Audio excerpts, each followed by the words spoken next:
sejahtera buat kita semua. Kita tahu bahwa pasti di hari-hari yang lalu ada banyak kegiatan yang sudah kita lewati. Di minggu lalu saya ingat saya diminta untuk pelayanan untuk persiapan pembimbingan pranikah bagi beberapa pasang di gereja kami. Nah, pada saat saya men-sharingkan firman Tuhan ini, saya teringat bahwa 13 tahun yang lalu saya sudah menikah 13 tahun Bapak Ibu, saudara-saudara semua. Dan saya ingat pada saat saya menikah, saya dikhotbahi tentang Menara Babel oleh pendeta yang memberkati pernikahan kami, yaitu pendeta Steve Mardianto. Kami pada saat itu nggak ngerti kok Menara Babel begitu ya. Tapi akhirnya dari tahun ke tahun kami renungkan, kami paham bahwa ternyata itu bicara komunikasi. Komunikasi yang sangat penting di dalam rumah tangga. Nah, Tuhan sebagai kepala rumah tangga yang menjadi lokomotif di paling depan di dalam kehidupan keluarga kita, itu adalah tempat di mana kita berlari, tempat di mana kita bertanya, tempat di mana kita mengandalkan dan mencari support yang terbaik buat keluarga kita. Dan Tuhan sudah menyediakan saran-saran yang paling baik untuk kita harus terapkan di dalam kehidupan keluarga kita. Mari kita buka Efesus 5 ayat yang ke-22. Kasih Kristus adalah dasar hidup suami istri. Hai istri, tunduklah kepada suamimu seperti kepada Tuhan, karena suami adalah kepala istri sama seperti Kristus adalah kepala jemaat. Dia ialah yang menyelamatkan tubuh. Karena itu sebagaimana jemaat tunduk kepada Kristus, demikian jugalah istri kepada suami dalam segala sesuatu. Hai suami, kasihilah istrimu sebagaimana Kristus telah mengasihi jemaat dan telah menyerahkan dirinya baginya untuk menguduskannya sesudah ia menyucikannya dengan memandikannya dengan air dan firman. Amin. Nah, ada dua bagian di sini yang kadang-kadang kita lupakan.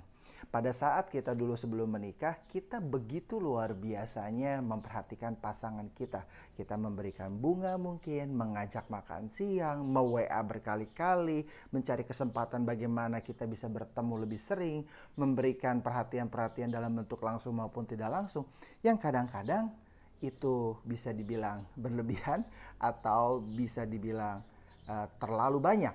Tetapi kadang-kadang itu menjadi sangat ekstrim setelah seseorang itu memasuki jenjang pernikahan. Semua perhatian-perhatian tersebut seringkali dari suami ke istri menjadi sirna. Dan inilah yang menjadi satu kehilangan besar bagi istri tersebut. Istri secara harafiah dan naluriah dan biologis membutuhkan satu perhatian. Karena naturnya wanita ingin diperhatikan, ingin ditanya, ingin berikan satu statement-statement khusus yang menunjukkan pembuktian rasa sayang dari suami kepada istrinya. Dan seringkali ini menghilang begitu saja setelah pernikahan. Oleh karena itu, hal ini seringkali mendorong istri menjadi cari perhatian dengan berbagai cara kepada suaminya. Nah, di dalam konteks ini kita harus sadar bahwa suami itu mempunyai tugas dan istri mempunyai tugas. Tapi seringkali di dalam pelaksanaan kehidupan rumah tangga yang sesungguhnya, Bapak Ibu semua, ini komunikasinya tidak berjalan. Suami tidak memahami dan tidak berkomunikasi apa yang istri butuhkan dengan semua nature dan karakter istri tersebut. Dan istri tidak memperhatikan dan tidak berkomunikasi apa yang menjadi nature dan kebutuhan suaminya. Sehingga ada gap yang tidak tersambung, Bapak Ibu semua. Nah, bagaimana mungkin ini bisa tersambung dan bagaimana mungkin seorang istri bisa tunduk kepada suaminya kalau dia tidak berkomunikasi? Satu hari saya tidak paham kenapa istri saya diam saja begitu dan kelihatan mukanya itu murung. Sampai satu kali saya bilang begini, anak saya itu bukan orang yang bisa membaca pikiran orang. Saya ini bukan orang yang sanggup mengerti isi hati. Tetapi tolong kalau ada sesuatu yang tidak pas, bicarakan. Tolong kalau ada sesuatu yang tidak pas, katakan pada saya sehingga saya paham. Komunikasi ini perlu dibangun.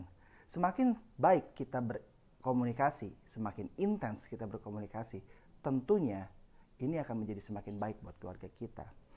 Oleh karena itu, kejadian yang sering kita lihat bukannya istri tunduk kepada suami, tapi istri menanduk suami.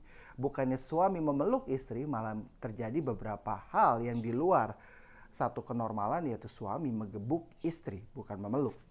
Oleh karena itu, kembali kepada firman Tuhan, suami seharusnya mengasihi istri sebagaimana Kristus mengasihi jemaat.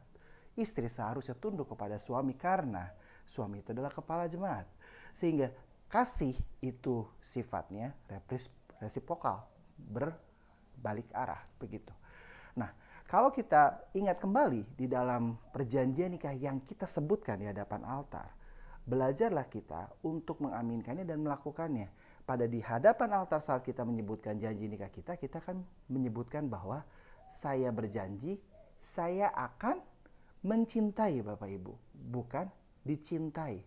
Tapi seringkali pada saat kita sudah menikah, yang dicari adalah kita minta dicintai. Oleh karena itu, mari kita sama-sama introspeksi diri bahwa dari tahun ke tahun di usia pernikahan kita seharusnya komunikasi kita yang berjalan dengan istri semakin baik, semakin luar biasa, semakin intimate, semakin saling mengerti dan saling memahami. Kalau dalam perjalanan tahun ke tahun itu justru semakin banyak friksi, semakin banyak perbedaan, semakin banyak tidak nyambungnya, berarti komunikasi tidak berjalan. Tidak ada sesuatu yang tidak bisa dikomunikasikan, kecuali tidak mau dikomunikasikan. Oleh karena itu Bapak Ibu semua, saya berdoa kita semua menjadi orang-orang yang betul-betul berkomunikasi dengan baik dengan pasangan kita. Betul-betul saling mencintai, bukan saling minta dicintai.